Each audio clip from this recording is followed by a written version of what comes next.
तो पैगंबर मोहम्मद को लेकर बीजेपी प्रवक्ता नुपुर शर्मा और नवीन जिंदल के बयानों के बाद देश के कई हिस्सों में हिंसा हुई। इस हिंसा से यूपी भी नहीं बच पाया। सवाल है कि अगर यूपी में कानून व्यवस्था बिगड़ेगी तो यूपी में कारोबारी आएंगे कैसे, निवेश कैसे करेंगे। इन्हीं बातों को ध्यान में रखते हुए हिंसा में शामिल लोगों पर योगी आदित्यनाथ कड़ी कार्रवाई कर रहे हैं।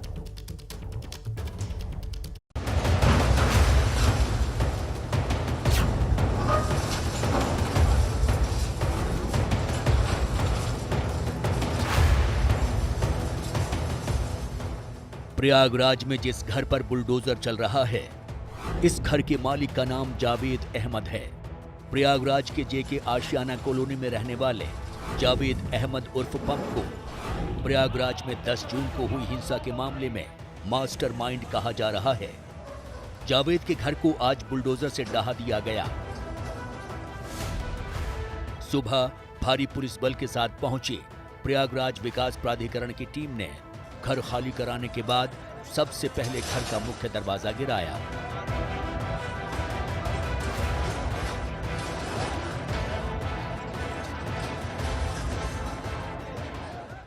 11 बजे का इंतजार था कि क्या कार्रवाई होगी या नहीं होगी, और 12 बजे के आसपास बड़ी संख्या में सुरक्षा बल यहाँ पहुंचे। एक भी विरोध की आवाज़ सुनने को नहीं मिली और ये जो पूरी कार्रवाई है, ये कार्रवाई अब अपने मुकाम पर पहुंचने वाली है, जहां पर आगे का हिस्सा जो थोड़ा सा बचा हुआ है वो गिराया जा रहा है। 3 बुलडोजर्स का इस्तेमाल किया गया और लगभग 1000 के आसपास पुलिस और पीएसी के जो जवान थे वो मौजूद रहे। जावेद अहमद के घर की बाहरी दीवारें भी तोड़ दी गईं। 2 बुलडोजर तेजी के साथ उसके घर को गिराते चले गए। धीरे धीरे पूरा घर जमींदोज हो गया। मकान का एक भी हिस्सा ऐसा नहीं है जिसको साबुत छोड़ना चाहता हो। आगे क्या जो हिस्सा किसी काम का नहीं है, सिर्फ दीवारें हैं, लेकिन आप देखिए कि कार्रवाई रोकी नहीं गई। उन दीवारों को भी गिराया जाएगा ताकि घर पूरी तरीके से जमींदोज हो सके। योगी की कार्रवाई से साफ हो गया है कि यूपी में हिंसा मामलों पर योगी सरकार चुप नहीं बैठने वाली है। वो दोषियों के खिलाफ सख्त कार्रवाई करने की मंशा रखती है। हिंसा के आरोप में जावेद अहमद पंप को पहले ही अरेस्ट कर लिया गया था। शुक्रवार को जुमे की नमाज के बाद हुई हिंसा में जावेद मोहम्मद का नाम सामने आने के बाद की जा रही कार्रवाई को अलग नजरिए से भी देखा जा रहा है। कई लोग ये सवाल उठा रहे हैं कि अगर जावेद मोहम्मद इस हिंसा में शामिल नहीं होता तो भी क्या योगी सरकार उसका मकान गिराने की कार्रवाई इतनी जल्दी कर लेती। प्रयागराज विकास प्राधिकरण की ओर से जारी आदेश में कहा गया है कि जावेद की तरफ से बिना नक्शा पास कराए मकान का निर्माण कराया गया। इस संबंध में उससे कागजात की मांग की गई, लेकिन वो इसे पेश करने में नाकाम रहा।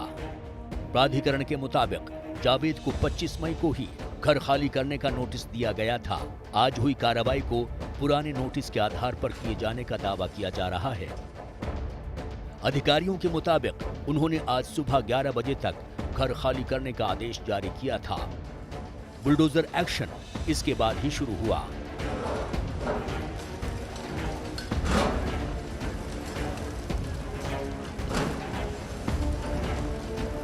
प्रयागराज हिंसा के मामले में जावेद के साथ साथ उसकी पत्नी और बेटी का भी हाथ होने की बात कही जा रही है।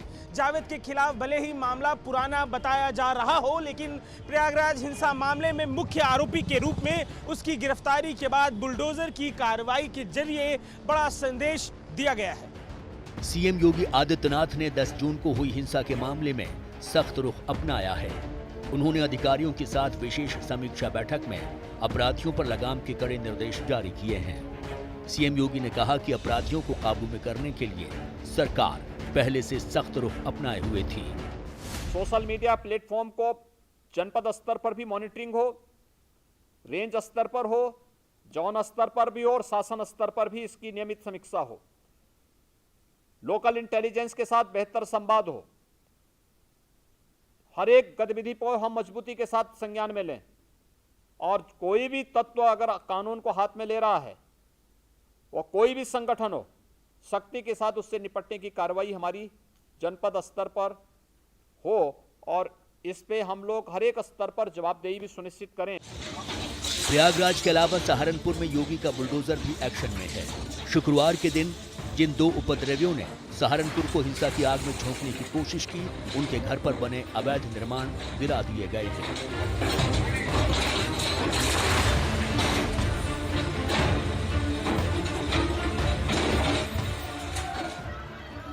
सहारनपुर में पुलिस पूरे एक्शन में है। सीसीटीवी की पड़ताल में हिंसा फैलाने के आरोपियों को चुन चुन कर खोजा जा रहा है। जैसे ये तस्वीर जिसमें हिंसा से ठीक पहले ये शख्स भड़काऊ भाषण दे रहा था।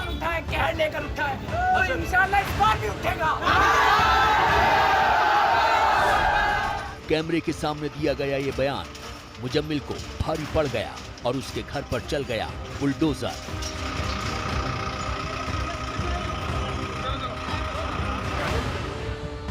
सिर्फ इतना ही नहीं, सीसीटीवी की पड़ताल में इस शख्स की भी पहचान हुई जो पोस्टर लगाने में जुटा हुआ था।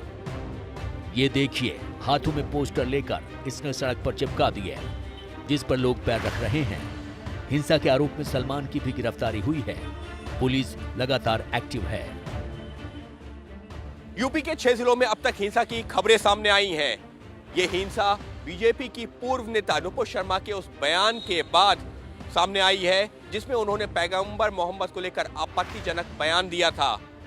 जुमे की नमाज के बाद कई जगहों पर हिंसा और पथराव हुआ था। सीएम योगी का कहना है कि प्रशासन ने इन पर तेजी से काबू पा लिया है और अब तेजी से एक्शन लिया जा रहा है। कुछ जनपदों में कुछ व्यक्तियों ने शांति व्यवस्था भंग करने की कोशिश की, जिनकी पहचान की जा चुकी है और उनकी गिरफ्तारी बहुत तेजी से की जा रही है। गंभीर धाराओं में एफआईआर पंजीकृत की गई है। दोषियों के विरुद्ध गैंगस्टर एक्ट के तहत कार्रवाई होगी तथा उनके संपत्ति के जब्तीकरण की भी कार्रवाई की जाएगी। हिंसा के आरोपियों के अवैध निर्माण पर बुलडोजर चलाए जाने को लेकर राजनीति भी जमकर हो रही है। यूपी में हो रही कार्रवाई को लेकर एआईएमआईएम के मुखिया चीफ असदुद्दीन ओवैसी ने सवाल खड़े किए हैं। आप घर तोड़ते हैं, क्यों तोड़ते हैं? किसी का घर बिजनेस, आप कौन होते तोड़ने वाले? आप क्या चीफ जस्टिस हैं? आप अदालत हैं? बुलडोजर से देश का कॉन्स्टिट्यूशन कमजोर होगा। समाजवादी पार्टी के अध्यक्ष और यूपी विधानसभा में विपक्ष के नेता अखिलेश यादव ने भी योगी पर हमला बोला है। अखिलेश ने ट्वीट किया कि ये कहां का इंसाफ है कि जिसकी वजह से देश में हालात बिगड़े और दुनिया भर में सख्त प्रतिक्रिया हुई, वो सुरक्षा के घेरे में है और शांतिपूर्ण प्रदर्शनकारियों को बिना वैधानिक जांच पड़ताल के बुलडोजर से सजा दी जा रही है। इसकी अनुमति न हमारी संस्कृति देती है, न धर्म, न विधान, न संविधान। बुलडोजर के खिलाफ ओवैसी के सुर में पीडीपी चीफ महबूबा मुफ्ती ने भी सुर मिलाया है। बुलडोजर नीति की आलोचना करते हुए योगी पर हमला बोला है। महबूबा ने ट्वीट कर कहा है कि ऐसा लगता है कि उत्तर प्रदेश के मुख्यमंत्री योगी आदित्यनाथ एक कंगारू अदालत चला रहे हैं, जहां अल्पसंख्यकों के स्वामित्व वाली इमारतों को लगातार ध्वस्त किया जाता है। योगी आदित्यनाथ जानते हैं कि उन पर सांप्रदायिक होने का आरोप लग सकता है, लेकिन फिलहाल वो किसी भी आलोचना के दबाव में दिखाई नहीं दे रहे। उनका फोकस क्लियर है। वो जानते हैं कि अगर यूपी में कानून व्यवस्था की स्थिति सुधरी नहीं तो कोई भी प्रदेश में निवेश नहीं करेगा। ऐसे में प्रदेश को $1 ट्रिलियन इकोनॉमी बनाने का सपना पूरा नहीं हो सकता। यूपी में भविष्य में ऐसी घटनाओं पर तुरंत लगाम लगाई जा सके, इसके लिए योगी ने सोशल मीडिया मॉनिटरिंग को बढ़ावा देने का ऐलान किया है। इसके अलावा सीएम योगी ने उपद्रवियों से निपटने के लिए जिम्मेदार अधिकारियों को खास दिशा निर्देश दिए हैं, जिसमें कहा गया है कि मुख्य साजिशकर्ता की पहचान करें, दोषियों के खिलाफ सख्त कार्रवाई हो, हालात को देखकर तुरंत उचित निर्णय लें, सरकारी संपत्ति की नुकसान की भरपाई दोषियों से हो, असामाजिक तत्वों की संपत्ति और आय के स्रोतों की पड़ताल हो, पेशेवर अपराधियों और माफियाओं के खिलाफ बुलडोजर कार्रवाई हो, आरोपियों के खिलाफ गैंगस्टर या एनएसए के तहत कार्रवाई हो। कल जिन 6 जनपदों में घटित घटनाएं सबके सामने आई हैं, उन जनपदों में आप लोगों ने तत्काल शांति तो बहाल की है, लेकिन इसको अस्थायी रूप से मेंटेन करने का काम करेंगे। उपद्रवी तत्वों पर प्रभावी कार्रवाई करेंगे और सेक्टर स्कीम को अभी से लागू करने की तैयारी, और अगर कहीं कोई ऐसी घटना घटित हो तो उपद्रवी तत्व सुर्खियां न बटोरने। अगले 5 साल में यूपी को 1 ट्रिलियन की इकोनॉमी बनाने का सपना देखने वाले योगी आदित्यनाथ के लिए कानून व्यवस्था को दुरुस्त रखना सबसे जरूरी है। यूपी में गुंडागर्दी और दहशत के माहौल को बदलने के लिए ही लोगों ने योगी सरकार पर फिर से भरोसा किया है।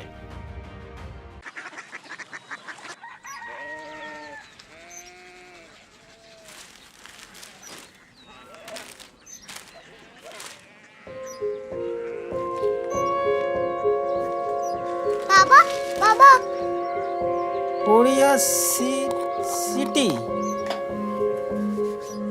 जानी ना।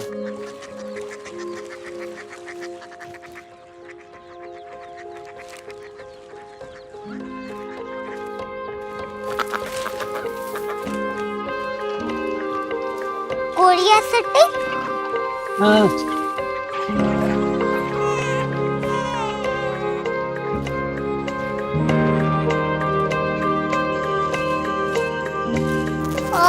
कोरिया सिटी कहाँ पे है? शहर अंग्रेजी लगे हैं।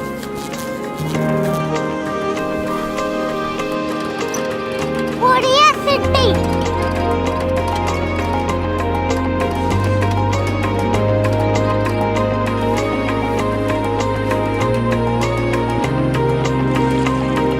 वो बहुत दूर है।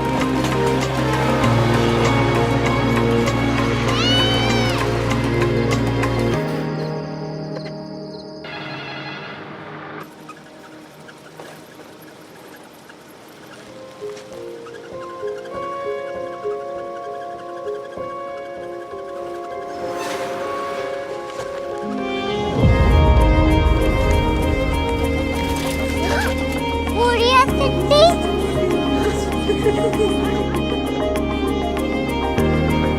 दुनिया को कुछ लोग बड़े होते हैं। कोरिया सिटी कहाँ है? प्रोफेसर साहब को पता होगा। हो, ये छोटा वाला ग्लोब लगता है और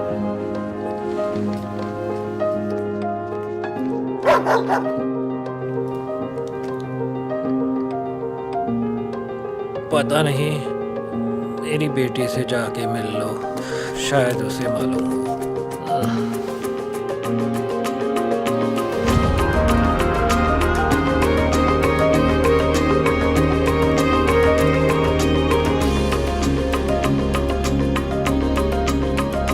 हाय, बाबा ने भेजा है। Come here. Korea city Korea city नहीं, क्यूरियोसिटी। वो क्या? That's what brought you here? जो तुम्हें यहाँ तक ले आया। क्यूरियोसिटी